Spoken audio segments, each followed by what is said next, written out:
দেশনেত্রী বেগম খালেদা জিয়া প্রধানমন্ত্রী, তিনি রাষ্ট্রপতির কাছে যাচ্ছেন পদত্যাগ করার জন্য ক্যাবিনেট সহ ক্যাবিনেটের মতামত দিয়ে মিটিং করে।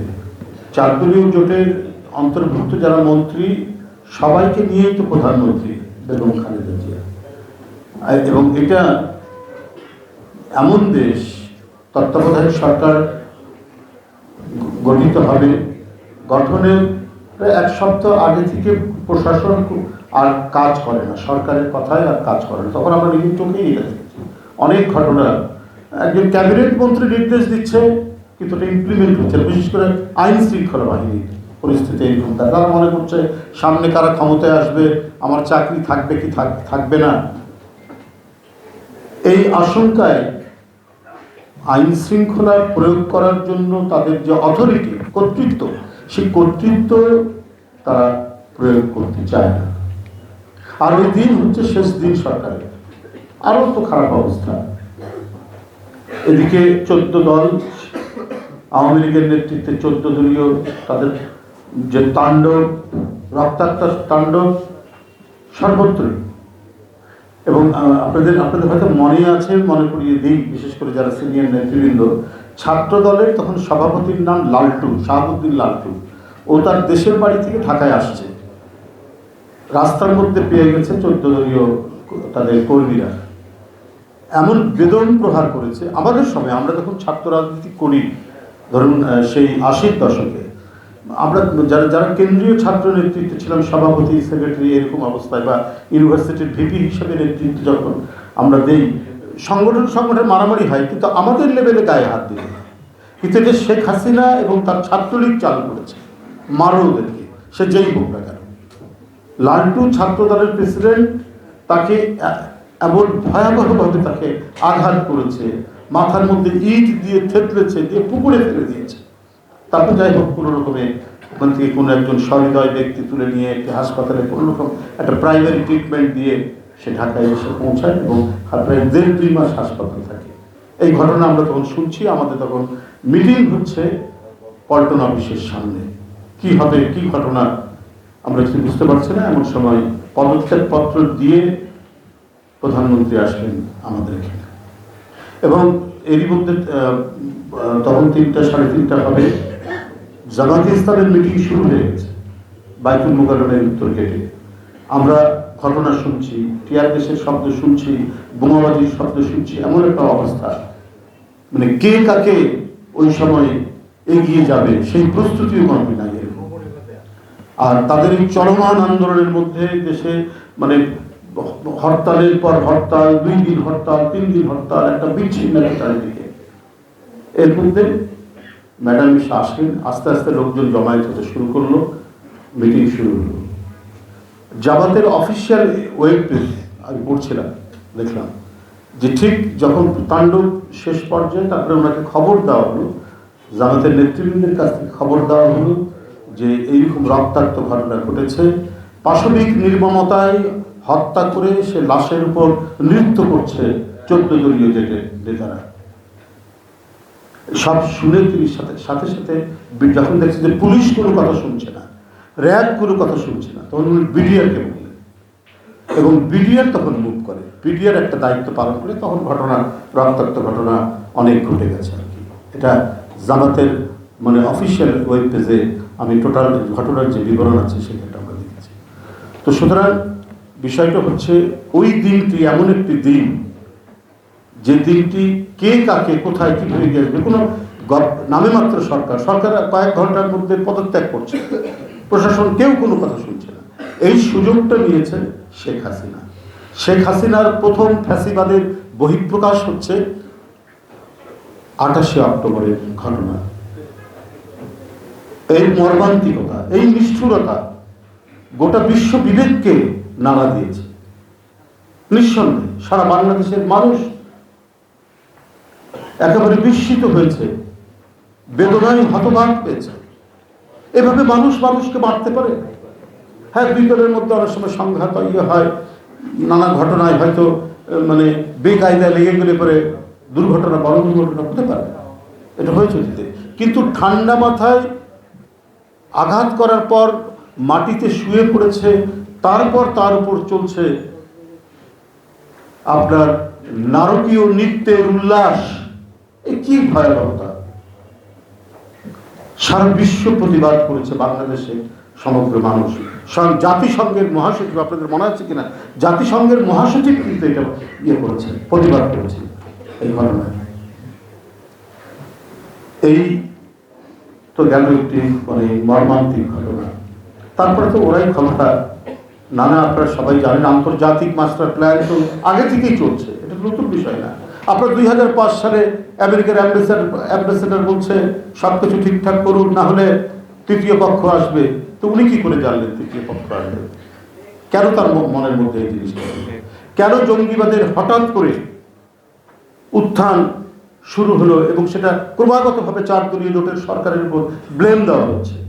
একের পর ডক্টর হুমায়ুন আজাদ আঘাতপ্রাপ্ত হলেন, সরাসরি অভিযোগ উত্থাপন করে দিলেন, তদন্ত হলো না, এর অন্য কোনো যে আইনি প্রক্রিয়া শেষ হলো না, জামাতের নেতৃবৃন্দের বিরুদ্ধে আপনার অভিযোগ দেওয়া শুরু করলো। এবং বিভিন্ন ইউরোপিয়ান নেতৃবৃন্দ এবং যারা প্রতিনিধিত্ব করেন তাদেরকে ডেকে ডেকে নিয়ে এসে যেখানে বাংলা ভাইয়ের অভ্যুত্থান, আমার মনে আছে রাজশাহী বিশ্ববিদ্যালয়ের মেহেরচন্ডী ওইদিকে, ওইখানে স্বয়ং বিদেশি কূটনীতিকরা যে বলছেন যে এইসব জায়গাগুলো হচ্ছে কি বলে যে এখানে জঙ্গিবাদের উৎপত্তি হচ্ছে।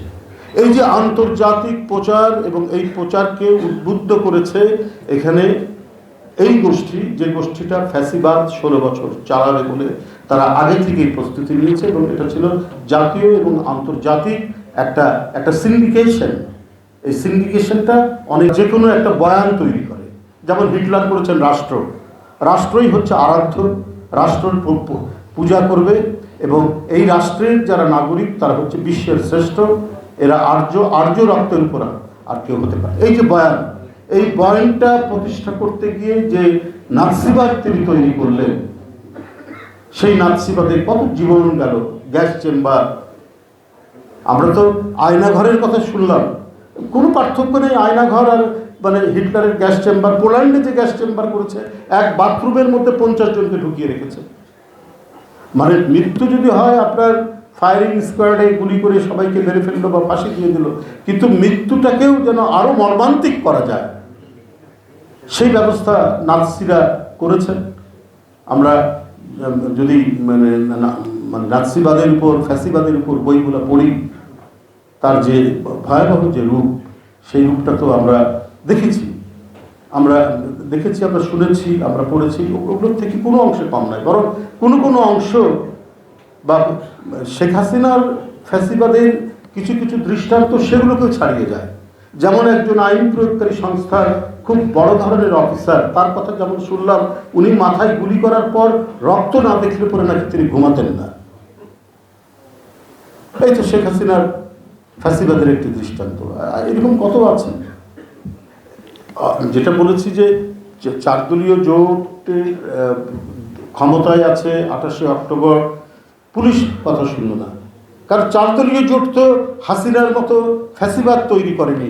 এসপি হবে ছাত্রলীগের লোক, ডিআইজি হবে আওয়ামী লীগের লোক, আপনার র্যাবের ডিজি হবে তার ফ্যামিলি ব্যাকগ্রাউন্ডে কেউ, মানে তার যদি মামার শ্বশুর যদি হয় বিএনপির লোক অথবা জামাতের লোক, তাহলে সে থাকতে পারবে না, সে আওয়ামী লীগ করার পরও।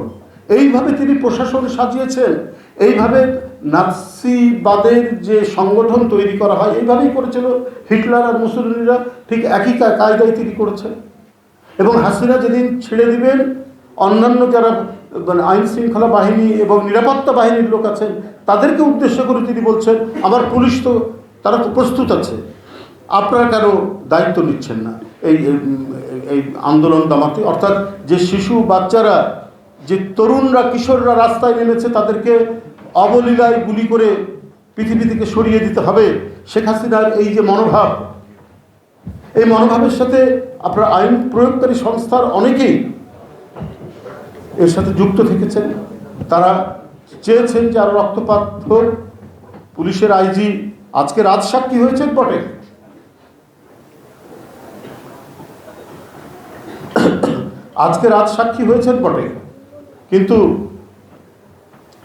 তিনি তো প্রস্তুত ছিলেন শেখ হাসিনার ভাষ্য অনুযায়ী যে আন্দোলন দমাতে প্রয়োজনে একেবারে ব্যাপকভাবে তিনি গুলি ছুড়বেন।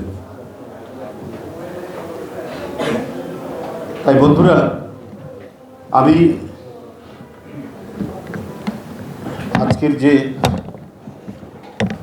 28শে অক্টোবর নিয়ে ডাকসু যে আলোচনা সভার আয়োজন করেছে, এই 28শে অক্টোবর সত্যিকার অর্থেই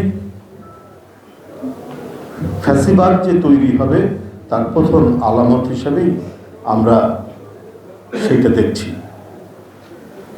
আমরা সেই দেখাটা আরো বিস্তৃতভাবে ব্যাপকভাবে আমরা দেখলাম মানে 15 বছর 16 বছর। আমি শুধু একটি বিষয় আর দুই একটি বিষয় আপনাদের সামনে একটু কথা বলতে চাই যে আজকে ডাকসু আমাকে আমন্ত্রণ জানিয়েছে, আমি বেশ আপ্লুত হয়েছি। অনেকে দুই একজন হয়তো আমাকে বলেছেন যে এখানে তো অন্যরা এখন দায়িত্ব পালন করছেন।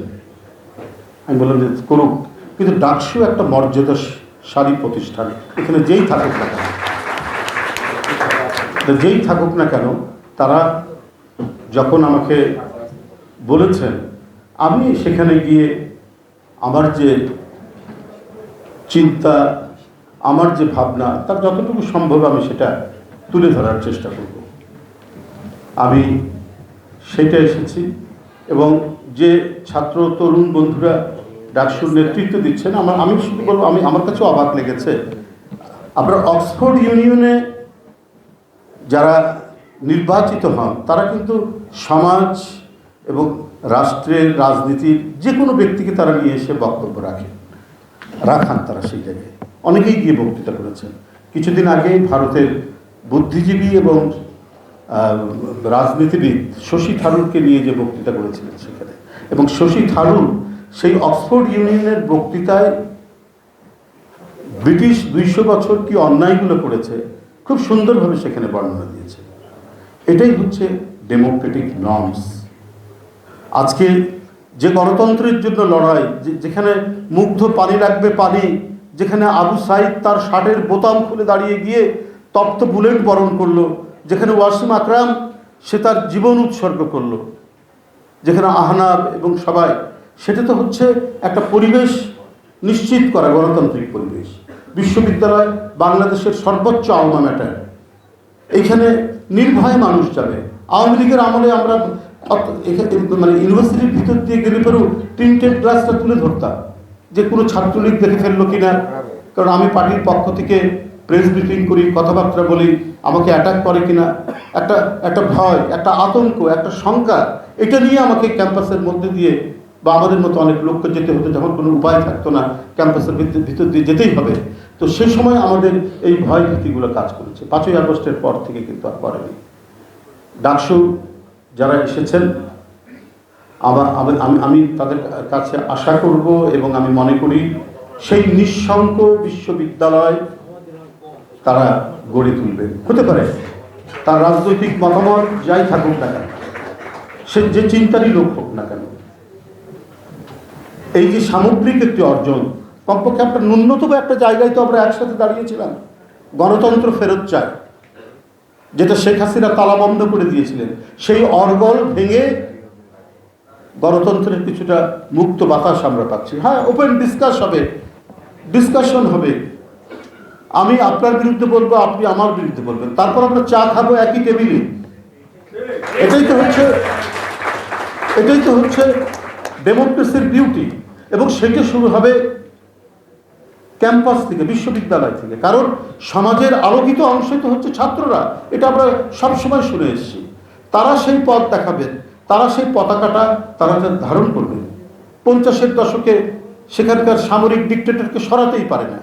যখন ছাত্রদের মধ্যে ঐক্য হলো ভেনেজুয়েলা বিশ্ববিদ্যালয়ে, আমি ভেনেজুয়েলা বিশ্ববিদ্যালয়ের সেই আন্দোলনের কথা বলছি, কয়েকদিন 1958 সালের কয়েকদিনের মধ্যেই আপনার সেই সামরিক ডিক্টেটরশিপ উচ্ছেদ হয়ে গেল সেখান থেকে।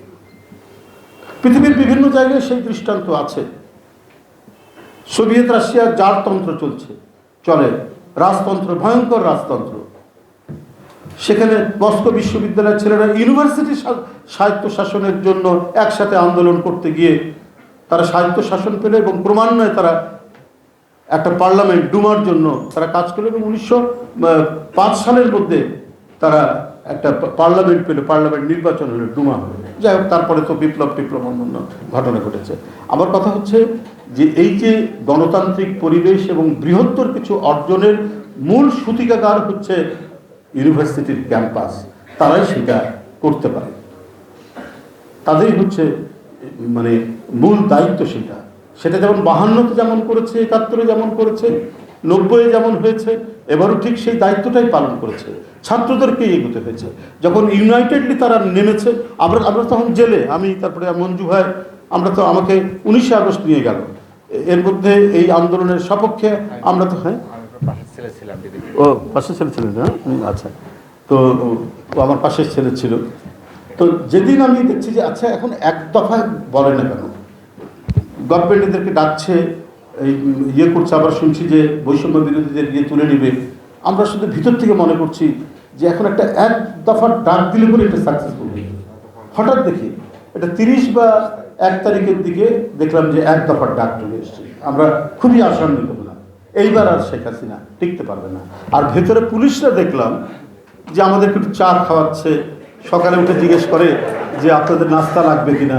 তখন আমরা মনে করেছি শেখ হাসিনা আর নাই, এইরকম ইয়ে হয়েছে। তো আমরা এই ক্যাম্পাস আমি ধন্যবাদ জানাই ডাকসুর নেতৃবৃন্দকে। তারা সেই যে অক্সফোর্ড ইউনিয়ন বা অন্যান্য ক্যামব্রিজ ইউনিয়নে যেরকম তাদের যে নির্বাচিত যে সংসদ ছাত্রদেরকে তারাও বিভিন্ন পন্থী হতে পারে, বিভিন্ন ইয়ে থাকতে পারে, কিন্তু ওটাকে সত্যিকার অর্থেই মানে সামগ্রিক রাষ্ট্র এবং আন্তর্জাতিক রাজনীতিকে ওরা চুলচেরা বিশ্লেষণ করে সেখানে এই ধরনের নানা ধরনের প্রোগ্রাম কর্মসূচি করে। বর্তমান ডাকসু আমার মনে হয় সেই দিকে এগিয়ে দেবে। বার্টন রাসেলের একটি কথা আছে। বার্টন রাসেলের কথা হচ্ছে যে এডুকেশন এটা শুধুমাত্র মানে শিক্ষা ভিত্তিক বিকাশ নয়, এটা হচ্ছে এখানে তৈরি হবে মানব চরিত্রের পরিপূর্ণ বিকাশ। এটা হচ্ছে বার্টন রাসেল, তিনি এটা বলেছেন।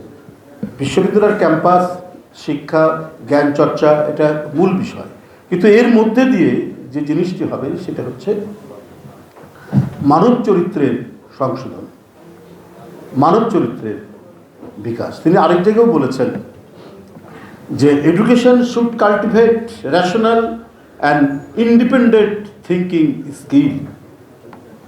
ছাত্ররা যখন ইন্ডিপেন্ডেন্ট থিঙ্কিং, চিন্তার দক্ষতা বাড়বে, তখন তাদের দৃষ্টির মধ্যে তার আদর্শ এবং যাই থাকুক সবার উপরে একটা কমন, একটা সামগ্রিক বিষয় নিয়ে তারা ভাবতে পারবে। এই জন্য স্টুডেন্ট ইউনিয়নগুলো খুব ওপেন থাকে এবং স্টুডেন্ট ইউনিয়নগুলো এবারে মানে মুক্ত ডিবেটের ব্যবস্থা করে। সেখানে যদি ছাত্র নেতার চিন্তাধারার সাথে কোনো জাতীয় নেতার চিন্তাধারার পার্থক্য হয়, অথবা তার আরেকটি কোনো প্রতিপক্ষ ছাত্র নেতার যদি কোনো ধরনের বিতর্ক হয়, সেটাকেও তারা অ্যালাউ করে, যেটা আমি শশী থারুরের একটা উদাহরণ দিয়ে বললাম। তাহলে আপনার ক্যাম্পাসের যে মূল লক্ষ্য জ্ঞান চর্চা এবং মানব চরিত্র গঠন, যেটা বার্টন রাসেল বলেছেন। আরেকটা সংজ্ঞা আছে, সেটা হচ্ছে learning of freedom of learning, freedom of discussion, এবং এর সাথে হচ্ছে নিশ্চিত করবে সেটা হচ্ছে কমিউনিকেট দি ট্রুথ। আপনার যদি শিক্ষার স্বাধীনতা থাকে, আপনার যদি গবেষণার স্বাধীনতা থাকে, আপনার পড়াশোনার স্বাধীনতা থাকে, তাহলে আপনি সত্যের সন্ধান খুঁজে পাবেন। এটা হচ্ছে বিশ্ববিদ্যালয়ের সংজ্ঞা হিসাবে আজকে সর্বজনীনভাবে স্বীকৃত একজন মনীষী, আমার নামটা আমি ভুলে গেছি, তিনি এই কথাটি বলেছেন। তো আজকে ঠিক এইরকম একটি জ্ঞানভিত্তিক একটি জায়গায় যদি দাঁড়াতে পারে, এবং সেইটার চর্চা আমি প্রত্যাশা করি ডাকসুর কাছ থেকে। অনেক এই জাতির গণতন্ত্র এবং আমাদের স্বাধীনতা সার্বভৌমত্ব সুরক্ষার জন্য অনেক জীবন যাচ্ছে। আর আমরা ভাবতেই পারিনি যে এই ফ্যাসিবাদের তাদের যে প্রচারের মুখে, তাদের যে চেতনা নামে আমি আগের যে কথা বলেছি যে ফ্যাসিস্টরা সবসময় একটা বয়ান তৈরি করে, সেই বয়ানের মধ্যে তারা কোনো না কোনো নিয়ে এসে, হিটলার নিয়ে এসেছিল রাষ্ট্র, মুসলিনি নিয়ে এসেছিল রাষ্ট্র, শেখ হাসিনা নিয়ে এসেছিল স্বাধীনতার চেতনা। এই চেতনাকে বিকৃত করে, পারভার্টেড করে এমন একটা পর্যায়ে নিয়ে গেছে যে সাধারণ মানুষের কথা শুনলেই মনে করি বাবা ফ্যাসিবাদের বোধহয় কোনো মানে হলো, কোনো ধরনের একটা প্রকাশ ঘটছে কিনা এটা নিয়ে মানুষ একটা শঙ্কায় থাকবে। একটা ভালো জিনিস যদি, খারাপ লোক যদি এটাকে বারবার এটা নিয়ে কথা বলে তাহলে সেই অবস্থাটাই তৈরি হয়। তো আমাদেরকে আরেকটা জিনিস থেকে আমাদের শিখতে হবে, সেটি হলো যে আমরা এখনও আমরা রাজনীতির বিভিন্ন নানা কন্ট্রাডিকশনগুলো আছে, দ্বন্দ্ব সংঘাত বিভিন্ন সময় আছে, কিন্তু আমি পূর্বেই যেটা বলেছি সেটা হলো যে সব কিছুই আমাদেরকে একটা ডেমোক্রেটিক প্রসেসের মধ্যে, গণতান্ত্রিক যে নর্মস ভ্যালু সেটার মধ্যে দিয়ে আমরা যদি সব কিছু মানে অ্যাকোমোডেট করতে পারি তাহলে আপনার বাংলাদেশে রাষ্ট্র এবং সমাজের গণতান্ত্রিক বিকাশ নিশ্চিত হবে। এবং আজকে যে যারা বয়ান তৈরি করেছেন, এখনও যারা বলেন আর শেখ হাসিনা থাকলেই বোধহয় ভালো ছিল, সে যাই হোক, সে তো খুব শক্ত হাতে চালিয়েছে বলে। আওয়ামী বুদ্ধিজীবীদের তো শেষ নেই, বুদ্ধিজীবী থাকে, এটা মনে করবেন না যে ফ্যাসিস্টদের পক্ষে বুদ্ধিজীবী থাকে, বুদ্ধিজীবী থাকে। আপনার জার্মানের নাৎসিবাদের পক্ষে আপনার এজরা পাউন্ডের মতো বিখ্যাত কবি, এবং যার পত্রিকায় কোনো কবি যদি একটা কবিতা ছাপা হতো তাহলে সে একজন প্রতিষ্ঠিত কবি হিসাবে তার নামডাক হয়ে যেত। এইরকম মানুষও নাৎসিবাদকে দিয়েছে, সমর্থন করেছে। দেশের নাম্বার 1 ট্রেডিং অ্যাপ নিফটি ফার্স্টে পাচ্ছেন ট্রেডিং এর সব সুবিধা, dual exchange access, company analysis, portfolio তৈরি করা সহ আরও অনেক ইউনিক ফিচারের সাথে ট্রেড করতে ডাউনলোড করুন এক্ষুনি।